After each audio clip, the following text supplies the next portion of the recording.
오십시오. 예, 안녕하세요. 예, 박지훈 변호사님. 네, 안녕하십니까. 박준 변호사입니다. 예, 반갑습니다. 두 분도 서로 인사 나누시고요. 안녕하세요. 네, 안녕하세요. 예, 뭐 김태현 변호사도 그러시고 박지훈 변호사도 그러시고 워낙 뭐 우리 청취자분들께 익숙한 분들이시기 때문에 제가 별도의 프로필을 소개하지는 않겠습니다. 예. 시간이 많지 않기 때문에 바로 본론으로 들어가도록 하죠. 이제 28일 날 특검 수사 기간은 종료가 됐습니다. 이렇게 되면 이제 오늘부로 검찰로 이관이 다 되는 거죠? 수사 자료가? 그렇죠. 예. 어제 언론 보도 보니까 무슨 1톤 트럭이 갔다는 얘기도 있고. 애초에 그 검찰로부터 받았던 자료의 한 3배 정도를 그렇죠. 더 돌려보냈다 이런 네. 얘기가 나오고 있는데 그만큼 이제 특검 수사 기간 동안 방대한 수사가 진행됐다 이런 평가도 가능하겠습니다만 일단 그 개괄적으로 두 분은 지난 특검 기간 동안의 수사 결과를 어떻게 평가하시는지 먼저 김 변호사님께 드리죠. 저는 높게 평가해요. 수사 사실 굉장히 잘했다는 것을 알 수 있고, 물론 미진한 부분도 있습니다. 국민들 예. 입장에서 보시기에 우병우 전 수석에 대한 수사도 좀 미진했다고 평가가 받고 있고요. 그리고 결국 청와대 압수수색이나 박근혜 대통령에 대한 직접적인 대면 조사가 안 됐기 때문에 좀 미진했다라는 볼 수도 있으나 예. 이제까지 역대 특검의 성과와 비교했을 때는 저는 상당한 많이 성과를 냈다고 봐요. 근데 역시 관건은 사실 이게 특검도 검찰 수사도 그렇고 특검도 그렇고 어려운 게 살아있는 권력을 수사하는 게 힘들거든요. 수사 능력이나 수사 의지는 대부분의 검사나 특검 가지고 있습니다. 예. 그러니까 이번 특검의 어떤 그 박영수 특검팀의 어떤 특검 보들이나 파견 검사들의 수사 능력이 이전에 있었던 다른 특검의 수사 능력보다 훨씬 월등히 뛰어났기 때문에 이런 결과가 나왔다고 저는 생각하지는 않아요. 네.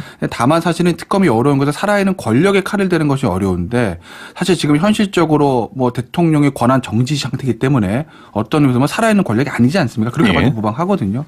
그렇기 때문에 특검은 사실은 외부 압력이 거의 없이 본인이 하고 싶은 걸 다 할 수 있었죠. 그래서 그나마 이 정도의 저는 성과를 낸 거다. 이렇게 어떤 특검의 성과의 배경에는 의지라든가 그렇죠. 능력은 과거에도 있었던 것이고 환경적인 측면에서 좀 접근을 하신 것 같고요. 크다고 봐야 되고 평가는 저도 비슷하게 보는데 예. 평가보다는 앞으로가 중요하다 생각이 들어요. 이제까지 많은 어떤 조사를 많이 했고 30여 명을 기소를 했고요. 구속도 많이 시켰는데 문제는 이게 시작이에요. 끝이 아니고 공소유지가 어려울 것 같아요. 제가 봤을 때 공소유지라는 거는 유죄 받는 것도 중요하고 두 번째 부분은 혹시라도 지금 직권남용죄로 구속하는 경우가 많이 없었거든요. 김기춘 실장이라든지 조윤선 전 장관 같은 경우가 결국 실형이 될지 아니면 집행유예나 그 밑으로 나올지 이런 것들이 앞으로 과제가 아닌가. 그러니까 특검이 좀 많이 가면 모르겠지만 중간에 하다가 만 상태가 됐기 때문에 이거는 공소유지를 특검이 해야 됩니다. 그래서 유죄, 무죄 받는 것도 앞으로 좀 지켜봐야 될 부분이 아닌가 생각이 들어요. 예, 공소유지의 어려움을 좀 지적을 하셨는데 김 변호사님 어떻게 보시는지요? 예, 맞아요. 공소유지의 어려움이 있고 이게 이제 예전 특검에도 이런 게 있었어요. 왜냐하면 특검이란 조직 자체가 임시 조직입니다. 굉장히 방대하게 꾸려지지 않습니까? 그런데 이게 이제 공소유지 단계가 되면 파견 검사라든지 어떤 지원 같은 것들이 쏙 반으로 줄어들거든요. 그래서 사실은 예전에도 제가 특검 관련된 사건을 한번 한 적이 있었는데 그때도 보면 공소유지에 있어서 굉장히 특검 쪽에서 어려움을 겪는 걸 알 수가 있어요. 그러니까 자료 넘어는 서면의 어떤 수준이나 질 같은 것도 굉장히 떨어지고 왜냐하면 능력의 문제가 아니라 사건은 방대한데 수사팀보다 인력이 확 줄어드니까 그렇죠. 그래서 이번에 이제 이례적으로 검찰의 파견 검사를 좀 유지를 해달라고 부탁을 한 거고 그래서 윤석열 팀장은 남아 있는 거가 한 8명에서 9명이군요. 8명인가요? 예, 8명 정도. 기존에 특검팀에 있었던 검사들 가운데 상당수가 8명이 이제 잔류를 한다라는 것이죠. 한 20명 중에서 8명 정도죠. 예. 윤석열 팀장은 남아 있고 밑에 이제 누가 남아 있는지 아직까지 확실히 나오진 않았는데 어쨌든 그 남아 있고요. 근데 이제 공소유지가 왜 이제 저도 쉽지 않을 거라고 말씀을 드리냐면 아마 제일 어려운 사람은 이주영 부회장일 거고요. 그 다음에 제가 봤을 때는 김기춘 전 실장하고 조윤선 장관 굉장히 어려울 겁니다. 왜냐하면 그 세 사람 같은 경우에 나름대로의 법리적으로 다툴 여지가 굉장히 많거든요. 그러니까 메모드급 변호인단도 끌었다고 하는 것 같고요. 특히 이주영 부회장 같은 경우에도 아마 지금 굉장히 반격을 준비를 하고 있을 건데 수사는 사실은 어떤 면에서 일방적으로 특검이 유리한 상태에서 시작되는 거고 여론도 그렇고 수사 자체가 원래 검찰 쪽에 유리한 측면이 있으니까요. 그래서 구속까지 시키고 여기까지 왔는데 과연 이재용 그다음에 조윤선 김기춘이라고 하는 엄청난 방패들을 지금의 창보다 반 정도 무뎌진 창을 가지고 공격을 해야 되는 건데 그게 과연 쉽겠느냐. 굉장히 아마 어려움을 겪을 겁니다. 지금 박 변호사님도 공감의 뜻을 표시하셨는데 그 말씀은 이제 공이 나머지 남아있는 과제랄까요? 남아있는 수사와 관련해서는 공이 검찰로 넘어갔는데 상대적으로 좀 그 무뎌질 가능성이 있다 이렇게 같이 공감하시죠? 저는 무뎌진 정도가 아니고 예. 더 이상 공소 유지를 하면서도 추가 수사를 할 수도 있는 거거든요. 예. 만약 필요하다면. 근데 그런 부분은 불가능하다 봐야 되고 이제까지 한 걸 갖고 이제 공소 유지를 하는 건데 예.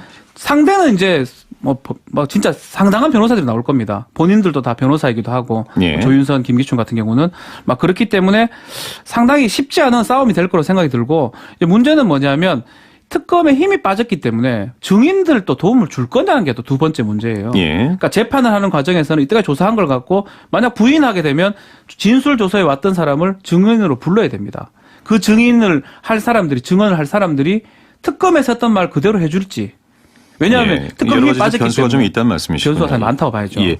자, 이 특검의 활동을 저희가 이제 평가를 좀 총체적으로는 했는데 그중에 한 가지 정도는 좀 짚고 넘어가야 될 것 같습니다.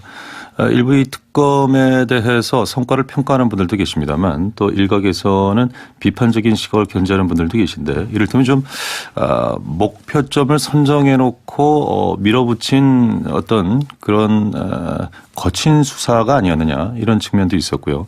그 대표적인 예로 삼성의 이재용 부회장과 관련해서는 두 차례 영장을 신청을 했었고 이제 첫 번째는 기각이 됐음에도 이런 부분에 대해서는 좀 다른 시각을 갖고 있는 분들도 계신 것 같은데 두 분은 어떻게 보십니까? 뭐 그런 시각이 있을 수는 있어요. 예. 왜냐하면 사실은 뭐 그런 얘기들 이게 특검법 자체가 최순실 게이트 등 이렇게 시작을 합니다. 풀 네임이요. 예. 결국 이제 최순실 게이트를 수사해야 되는 건데 이건 이재용 게이트가 돼버렸다. 삼성 특검이 됐냐? 예. 2008년 이후에 10년 만에 삼성 특검이 뭐 이런 얘기들이 이제 일각에서 하시는 분들도 계세요. 뭐 그런 비판도 저는 뭐 마땅히 있을 수 있다고 봅니다. 왜냐하면 사실은 이 어떻게 보면 대통령과 최순실을 중심으로 한 그 이제 중심을 한 비리들을 수사를 해야 되는 건데 물론 뭐 이재용 부회장 같은 경우도 뇌물 공여죄 그러니까 예를 들면 최순실 게이트나 대통령의 어떤 비리라고 보면 거기에 한 축을 담당하는 사람이기 때문에 조사 대상이 되는 것은 맞으나 예. 애초에 이재용 부회장의 영장이 한 번이 기각된 이후에 너무 그쪽에다 포커스를 맞춰서 한 달 이상 그쪽에다 투입하는 바람에 정말 중요한 어떤 우병우 전 수석이라든지 최순실과 관련된 해외 재산 문제라든지 그 게이트 문제들은 손도 못 댄 것 아니냐 뭐 아주 못 댄 건 아니겠지만요 깊게 못 들어간 건 아니냐 예. 그런 이제 비판들이 있거든요. 예. 그래서 특검이 너무나 어떤 보여주기적 성과에 집착했다라는 그런 비판들도 있는 것이고 저는 뭐 그런 비판도 이런 거 타당한 측면도 있다고 봅니다. 맞죠. 예. 사실은 뭐 저도 그래 직권남용으로 구속하는 경우를 본 적이 별로 없습니다. 특히 또 마지막에 이영선 행정관 같은 경우는 구속 사유가 아닌데 저걸 왜 구속을 했을까? 예. 보았을 때는 결국 기각이 됐어요. 그 이유가 체포를 한 다음에 48시간 시간을 벌기 위해서 구속영장 청구한 부분이 있거든요, 분명히. 예. 인권적인 측면을 고려를 하고 해야 되고, 그 이재용 부회장 같은 경우도 글쎄요, 뭐 저는 충분히 잘했다고 생각이 들지만 특검 수사가 예. 그래도 이제 이 법리적으로 봤을 때는 약간 문제가 있었지 않느냐. 그리고 강도 높은 수사를 해가지고 국민들한테 시원함, 뭐 사이다 같은 느낌은 들긴 했지만 법적으로 순전히 판단했을 때는 약간 무리했던 부분들은 예. 충분히 있다 이렇게 평가가 될 것 같아요. 예. 이 검찰 쪽으로 이제 공이 넘어가면서 그런 표현들도 있더군요. 상당히 무거운 과제를 검찰로 넘겼다. 뭐 네. 이런 표현도 있는데 그 표현에 합당한 무거운 과제가 남아있는 것이 어떤 거죠? 그러니까 검찰에서는 지금 예. 나머지 수사는 모르겠지만 우병우 전 수석 수사가 가장 힘들 것 같아요. 예. 그러니까 하필이면 우병우는 또 구속이 또 안 됐습니다. 하필이면 표현이 좀 맞는지 모르겠지만 예. 우병우 수석이 만약 구속이 됐으면 어쩌면 검찰이 편하게 이 사건을 받아서 뭐 소신대로 할 수가 있는데 예. 우병우 수석을 못했다는 것에 대해서 특검은 비난을 많이 받고 있거든요. 못했던 이유가 같은 검찰 식구니까 봐주기 아니었나, 너무 늦게 시작한 게 아니었나 이런 얘기를 하는데 뭐 저희가 봤을 때는 예. 처음부터 압수수색을 못한 부분도 있고요. 처음에 조사할 때 동기생이 그 조사를 했었어요. 윤갑근 대구 고검장이었죠. 예. 막 그러다 보니까 처음부터 문제가 있었다 그러고 최근 지금 언론 보도에 따르면 김순환 총장하고도 수차례 뭐 통화를 했다는 부분들이 특히 조사받기 직전에 아니면 자신의 그 수사팀이 구성됐을 때 우병우 수석하고 김순환 총장하고 뭐 검찰국장하고 전화했다 이런 내용들이 많이 있기 때문에 예. 앞으로 지금 받았던 검찰에서는 우병우 수석 조사 부분은 상당히 많이 할 거로 생각이 들어요. 그래서 예. 나머지 어떤 부분들은 유지 정도를 하지 않을까 생각이 좀 듭니다. 예, 뭐 이제 사실관계와 관련해서는 이 김수남 검찰총장과의 통화 내용 이 부분은 뭐 특별히 어떤 뭐 청탁성이라든가 이런 것은 내용은 알 수가 없습니다. 내용만 뭐 있습니다. 그건 지금 저희가 네. 이게 함부로 말할 네. 상황은 네. 지금 아닌 것 같고요. 정확한 상황은 아닌 것 같고. 이 기업 수사와 관련해서는 지금 아까 김 변호사님께서 삼성이 좀 집중됐던 측면 그런 좀 아쉬움이 있다라고 말씀하셨는데 향후 이제 여타 기업에 대한 수사가 이 검찰의 몫이 아니겠습니까? 좀 남아있는. 그런데 이제 이게 예. 사실 이제 왜냐하면 그런 비판들이 있었어요. 지금 뭐 이재용 부회장이 뭐 그렇다 치더라도 예. 다른 그 다음에 얘기하는 게 SK 롯데 아니겠습니까? 기업 총수들이 지금 2단체 출국 금지가 걸려 있거든요. 예. 그리고 한 번도 소환 안 됐습니다. 이게 과연 맞냐? 이 사람들 저 도망가? 해외 출장 갔다가 수사일정 잡히면 들어오면 되는 건데 예. 이게 특검의 어떤 수사 의지는 알겠으나 기업 활동을 너무 위축시키는 거 아니야? 경제도 안 좋은데라는 비판들이 사실 재계 쪽에서 나왔습니다. 예. 대놓고 크게는 못하죠. 왜냐하면 지금 재계가 좀 위축되어 있는 건 사실이니까요. 예. 그래서 지금 검찰로 그게 이제 넘어갔는데 글쎄 모르겠습니다. 저는 아마 SK랑 롯데에 대해서 지금 다시 수사를 들어가기는 그러니까 제가 SK 이제 롯데를 딱 집중해서 말씀드리는 게 거기에 무슨 혐의가 있다 이런 건 아니고 특검 예. 쪽에서 나온 얘기가 삼성 다음에 SK, 롯데 아마 순서를 얘기를 했어요. 왜냐하면 청탁성이 그나마 좀 있어 보인다고 순서를 그렇게 잡았으니까요. 그래서 제가 말씀을 드리는 건데 과연 SK나 롯데에 대해서 해서 수사가 들어갈 것인가에도 저는 사실 좀 회의적으로 봐요. 박 왜냐하면 변호사님도 그렇게. 삼성의 공소 유지도 예를 들면서 삼성 이재용 부회장을 구속시키긴 했지만 그 공소 유지가 과연 어떻게 될지에 대해서 아직 나오지 않는 상태에서 예. 삼성 같은 경우에는 그나마 특검 입장에서 봤을 때 여러 가지 어떤 그 물적 증거라고 볼 수 있는 안종범 전 수첩이라든지 뭐 말도 나오고 온갖 것도 있지 않습니까? 그런 예. 일이 있는데 SK와 롯데에 대해서는 아마 일단 추정뿐이거든요. 아마 그랬을 것이야. 면세점이 걸려있고 사면이 걸려있으니 그랬을 것이야 라는 어떤 심증이지 예. 뭔가 나와 있는 수사의 단서로 볼 수 있는 물증들이 나와 있는 게 더 없어서 과연 지금 이 상태에서 SK와 롯데까지 수사를 확대시킬 것인가 예. 검찰 입장에서 저는 회의적으로 봅니다. 아, 맞습니다. 예. 수사를 우리가 키운다 그래요. 손으로 계속 만져가지고 키우는데 삼성 같은 경우는 많이 커 있습니다, 지금. 예. 그렇기 때문에 뭐 더 할 수 있는 부분도 있고요. 지금은 공소 유지가 좀 중요하겠지만 그렇지만 SK, 롯데, CJ 같은 경우는 지금 더 하기에는 너무나 단서가 적고 추측값밖에 없는 상황이거든요. 예. 그러다 보니까 지금 어떤 얘기가 나오냐면 회장들 지금 다 출국 금지가 돼 있는데 풀어줄 것 같아요. 예. 풀어주는 게 맞는 게 출국 금지 해놓는 이유가 뭐냐면 혹시라도 나가면 조사 못할까 봐 그런 건데 석 달 동안 넉 달 동안 걸어놓고 조사를 안 하고 있거든요. 예. 그렇기 때문에 그거를 받아가지고 검찰에서 할 수 있는 그 정도의 기본 조사가 안 돼 있을 거 생각이 들고 기본 조사가 없다면 원점을 새로 시작해야 되는데 손으로 만져서 키울 수 있는 그런 상황 아니라고 봤을 때는 아마도 이 기업들 수사는 조금 끝난 게 아닌가 이렇게 보는 게 맞는 것 같습니다. 예. 특검의 수사 최종 결과 발표가 6일로 지금 예정되어 있나요? 네, 예. 월요일입니다. 지금 아마 그 최종 결과 발표 내용을 다듬고 있는 시간일 테고 그렇겠죠. 뭐 당초에는 2, 3일경에 날 것이다 뭐 네. 이런 얘기도 있기는 했었습니다만 최종 수사 결과 발표에서 이런저런 얘기들이 같이 좀 나올 것이다라는 예측들이 좀 나오고 있습니다. 어떤 얘기들이 좀 담길 수 있다고 볼까요?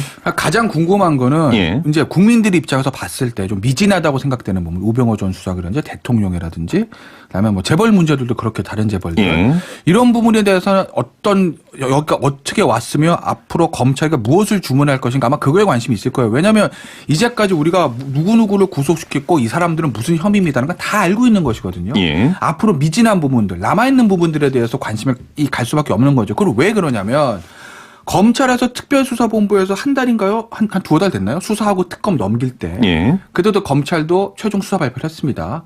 그때도 가장 관심이 있었던 건 뭐냐면 검찰에 손대지 못했던 부분. 특히 대통령 뇌물죄 부분. 이 부분이었거든요.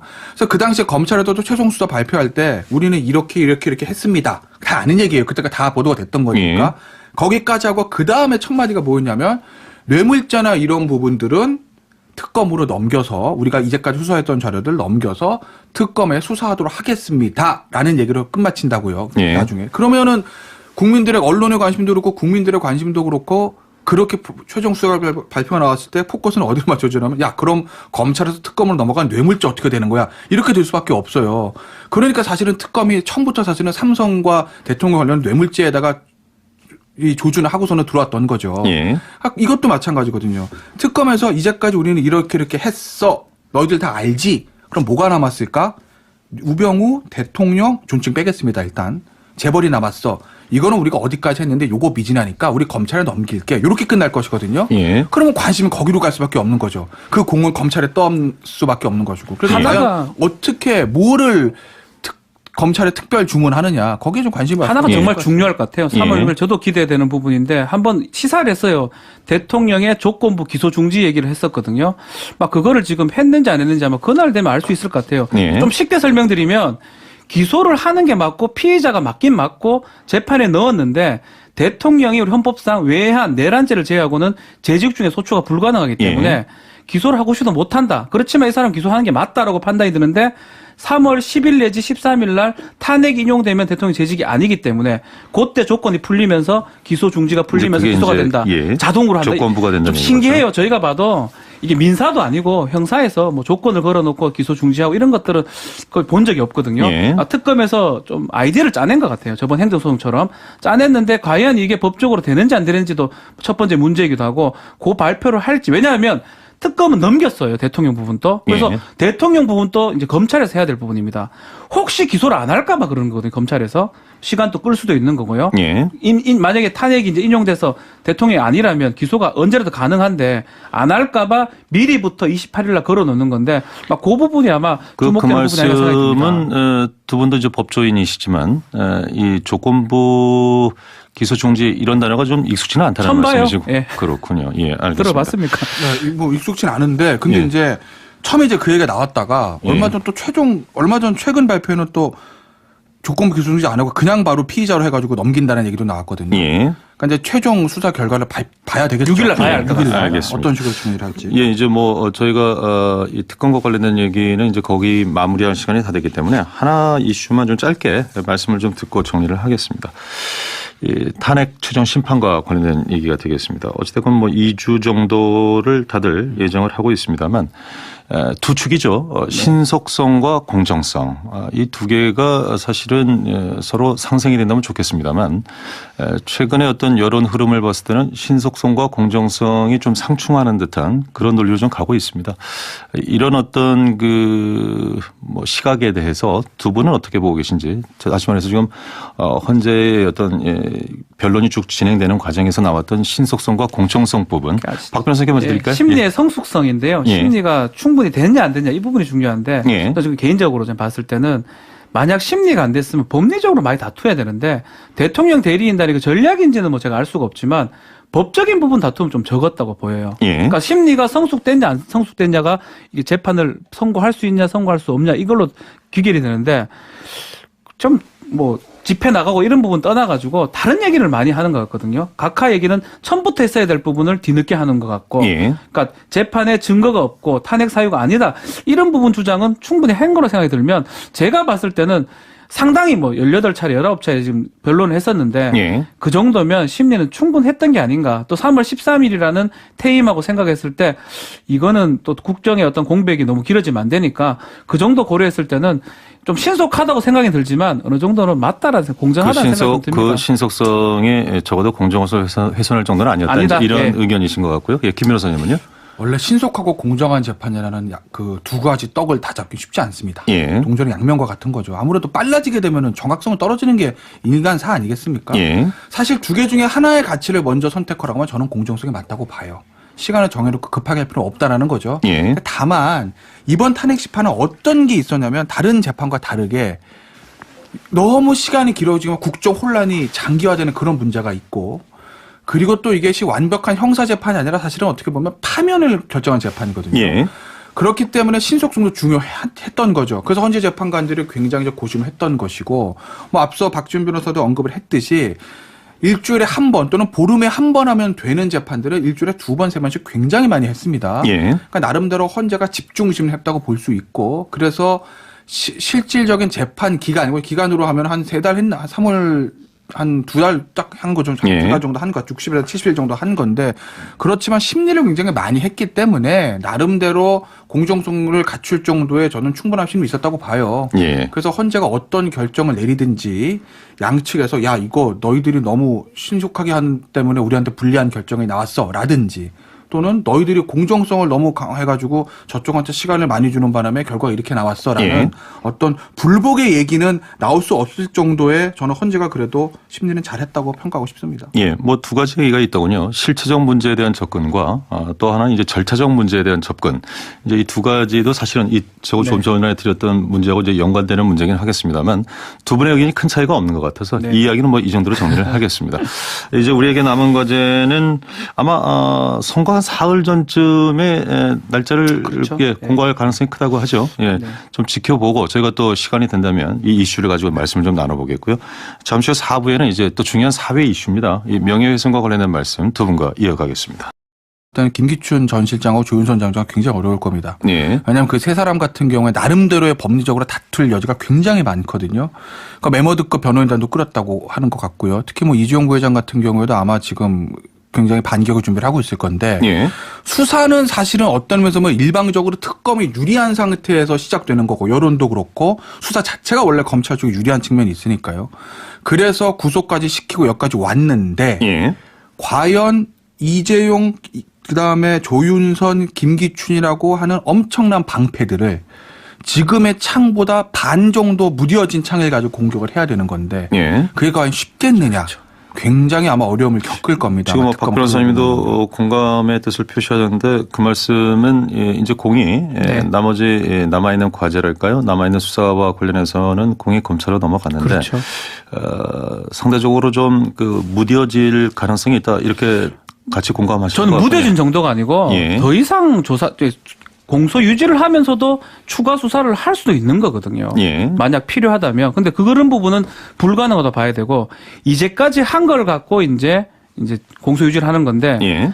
상대는 이제 뭐 진짜 상당한 변호사들이 나올 겁니다. 본인들도 다 변호사이기도 하고 예. 조윤선, 김기춘 같은 경우는 막 그렇기 때문에 상당히 쉽지 않은 싸움이 될 거라고 생각이 들고 이제 문제는 뭐냐면 특검에 힘이 빠졌기 때문에 증인들도 도움을 줄 거냐는 게 또 두 번째 문제예요. 예. 그러니까 재판을 하는 과정에서는 이때까지 조사한 걸 갖고 만약 부인하게 되면 진술 조서에 왔던 사람을 증인으로 불러야 됩니다.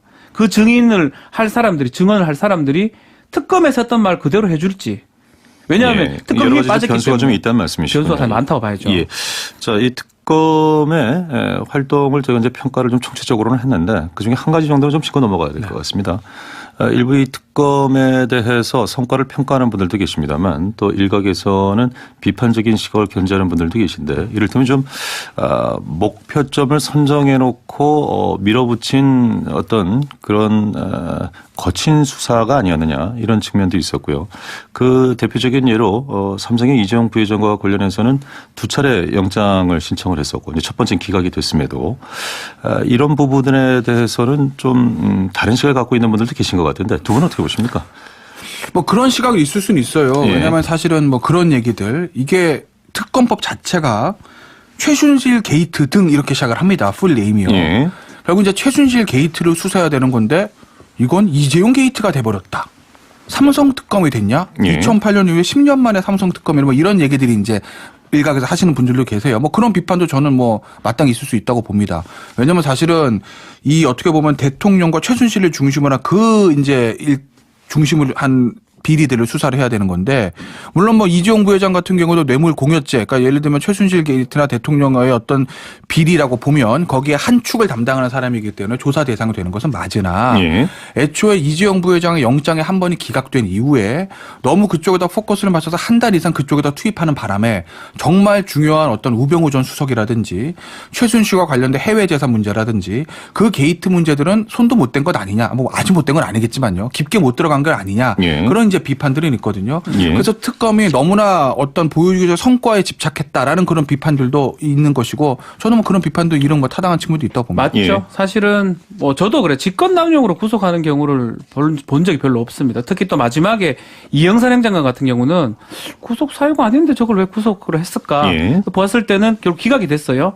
그 이유가 체포를 한 다음에 48시간 시간을 벌기 위해서 구속영장 청구한 부분이 있거든요, 분명히. 예. 인권적인 측면을 고려를 하고 해야 되고, 그 이재용 부회장 같은 경우도 글쎄요, 뭐 저는 충분히 잘했다고 생각합니다. 예, 안녕하세요. 예, 박지훈 변호사님. 네, 안녕하십니까, 박준 변호사입니다. 예, 반갑습니다. 두 분도 서로 인사 나누시고요. 안녕하세요. 네, 안녕하세요. 예, 뭐 김태현 변호사도 그러시고 박지원 변호사도 그러시고 워낙 뭐 우리 청취자분들께 익숙한 분들이시기 때문에 제가 별도의 뭐 프로필을 소개하지는 않겠습니다. 예. 시간이 많지 않기 때문에 바로 본론으로 들어가도록 하죠. 이제 28일 날 특검 수사 기간은 종료가 됐습니다. 이렇게 되면 이제 오늘부로 검찰로 이관이 다 되는 거죠? 수사 자료가? 그렇죠. 예. 어제 뭐 언론 보도 보니까 무슨 1톤 트럭이 갔다는 얘기도 있고. 뭐 애초에 그 검찰로부터 받았던 자료의 한 3배 정도를 그렇죠. 더 돌려보냈다 이런 얘기가 나오고 있는데 그만큼 이제 특검 수사 기간 동안 방대한 수사가 진행됐다 이런 평가도 가능하겠습니다만 일단 그 개괄적으로 두 분은 지난 특검 기간 동안의 수사 결과를 어떻게 평가하시는지 먼저 김 변호사님께 기대드리죠. 뭐 저는 높게 평가해요. 뭐 수사 사실 굉장히 잘했다는 것을 알 수 있고 물론 뭐 미진한 부분도 있습니다. 국민들 예. 입장에서 보시기에 우병우 전 수석에 대한 수사도 좀 미진했다고 평가가 받고 있고요. 그리고 결국 청와대 압수수색이나 박근혜 대통령에 대한 직접적인 대면 조사가 안 됐기 때문에 좀 미진했다라는 볼 수도 있으나 예. 이제까지 역대 특검의 성과와 비교했을 때는 저는 상당한 많이 성과를 냈다고 봐요. 근데 역시 관건은 사실 이 특검도 검찰 수사도 그렇고 특검도 그렇고 어려운 게 살아있는 권력을 수사하는 게 힘들거든요. 수사 능력이나 수사 의지는 대부분의 검사나 특검 가지고 있습니다. 예. 그러니까 이번 특검의 어떤 그 박영수 특검팀의 어떤 특검 보들이나 파견 검사들의 수사 능력이 이전에 있었던 다른 특검의 수사 능력보다 훨씬 월등히 뛰어났기 때문에 이런 결과가 나왔다고 저는 생각하지는 않아요. 네. 다만 사실은 특검이 어려운 것은 살아있는 권력의 칼을 대는 것이 어려운데 사실 지금 현실적으로 뭐 대통령의 권한 정지 상태이기 때문에 어떤 의미에서 뭐 살아있는 권력이 아니지 않습니까? 그렇게 봐도 무방하거든요. 그렇기 때문에 특검은 사실은 외부 압력이 거의 없이 본인이 하고 싶은 걸 다 할 수 있었죠. 그래서 그나마 이 정도의 저는 성과를 낸 거다. 뭐 이렇게 예, 어떤 특검의 성과의 배경에는 뭐 의지라든가 그렇죠. 능력은 과거에도 있었던 것이고 환경적인 측면에서 좀 접근을 하신 것 크다고 같고요. 봐야 되고 평가는 뭐 저도 비슷하게 보는데 예. 평가보다는 앞으로가 중요하다 생각이 들어요. 이제까지 많은 어떤 조사를 많이 했고 뭐 30여 명을 뭐 기소를 했고요. 구속도 많이 시켰는데 문제는 이게 시작이에요. 끝이 아니고 공소유지가 어려울 것 같아요. 제가 봤을 때 공소유지라는 거는 유죄 받는 것도 중요하고 두 번째 부분은 혹시라도 지금 직권남용죄로 구속하는 경우가 많이 없었거든요. 뭐 예. 김기춘 실장이라든지 조윤선 전 장관 같은 경우가 결국 실형이 될지 아니면 집행유예나 그 밑으로 나올지 이런 것들이 앞으로 과제가 아닌가. 그러니까 특검이 좀 많이 가면 모르겠지만 중간에 하다가 만 상태가 됐기 때문에 예. 이거는 공소유지를 특검이 해야 됩니다. 그래서 유죄, 무죄 받는 것도 앞으로 좀 지켜봐야 될 부분이 아닌가 생각이 들어요. 예, 공소유지의 어려움을 좀 지적을 하셨는데 김 변호사님 어떻게 보시는지요? 예, 맞아요. 공소유지의 어려움이 있고 이게 이제 예전 특검에도 이런 게 있었어요. 왜냐하면 예. 특검이라는 조직 자체가 임시 조직입니다. 굉장히 방대하게 꾸려지지 않습니까? 그런데 이게 이제 공소유지 단계가 되면 파견 검사라든지 어떤 지원 같은 것들이 쏙 반으로 줄어들거든요. 예. 그래서 사실은 예전에도 제가 특검 관련된 사건을 한 번 한 적이 있었는데 그때도 보면 공소유지에 있어서 굉장히 특검 쪽에서 어려움을 겪는 걸 알 수가 있어요. 예. 그러니까 자료 넘어오는 서면의 어떤 수준이나 질 같은 것도 굉장히 떨어지고 왜냐하면 능력의 문제가 아니라 사건은 방대한데 수사팀보다 인력이 확 줄어드니까 그렇죠. 예. 그래서 이번에 이제 이례적으로 검찰의 파견 검사를 좀 유지를 해달라고 부탁을 한 거고 그래서 윤석열 팀장은 남아 있는 거가 한 8명에서 한 9명이군요. 8명인가요? 네. 예, 지금 8명 기존의 정도. 특검팀에 있었던 검사들 가운데 상당수가 예, 8명이 이제 남아 있습니다. 잔류를 한다라는 한 것이죠. 20명 중에서 8명 정도죠. 예. 윤석열 팀장은 남아 있고 밑에 이제 누가 남아 있는지 아직까지 뭐 확실히 나오진 않았는데 어쨌든 그 남아 있고요. 근데 이제 공소지가 왜 이제 저도 쉽지 않을 거라고 말씀을 드리냐면 아마 제일 어려운 사람은 이주영 부회장일 거고요. 예. 그 다음에 제가 봤을 때 생각이 들지만 특검 수사가 예. 그래도 이제 이 법리적으로 봤을 때는 약간 문제가 있었지 않느냐. 그리고 강도 높은 수사를 해가지고 국민들한테 시원함, 뭐 사이다 같은 느낌은 들긴 했지만 법적으로 순전히 판단했을 때는 약간 무리했던 부분들은 예. 충분히 있다 이렇게 평가가 될 것 같아요. 예. 이 검찰 쪽으로 이제 공이 넘어가면서 그런 표현들도 있더군요. 상당히 무거운 과제를 검찰로 넘겼다. 뭐 네. 이런 표현도 있는데 그 표현에 합당한 무거운 과제가 남아 있는 것이 어떤 거죠? 그러니까 검찰에서는 지금 나머지 수사는 모르겠지만 우병우 전 수석 수사가 가장 힘들 것 같아요. 예. 그러니까 하필이면 우병우는 또 구속이 또 안 됐습니다. 하필이면 표현이 좀 맞는지 모르겠지만 예. 우병우 수석이 만약 구속이 됐으면 어쩌면 검찰이 편하게 이 사건을 받아서 뭐 소신대로 할 수가 있는데 예. 우병우 수석을 못했다는 것에 대해서 특검은 비난을 많이 받고 있거든요. 못했던 이유가 같은 검찰 식구니까 봐주기 아니었나, 너무 늦게 시작한 게 아니었나 이런 얘기를 하는데 뭐 저희가 봤을 때는 예. 처음부터 압수수색을 못한 부분도 있고요.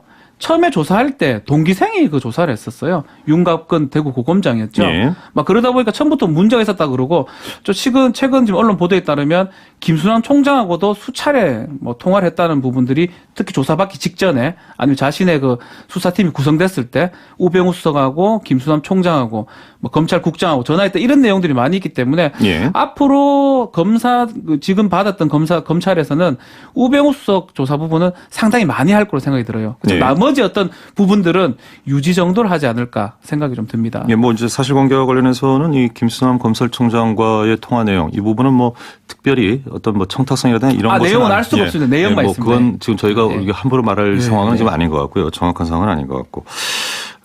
이 기업 수사와 관련해서는 지금 아까 김 변호사님께서 삼성에 좀 집중됐던 측면 그런 좀 아쉬움이 있다라고 말씀하셨는데 향후 이제 여타 기업에 대한 수사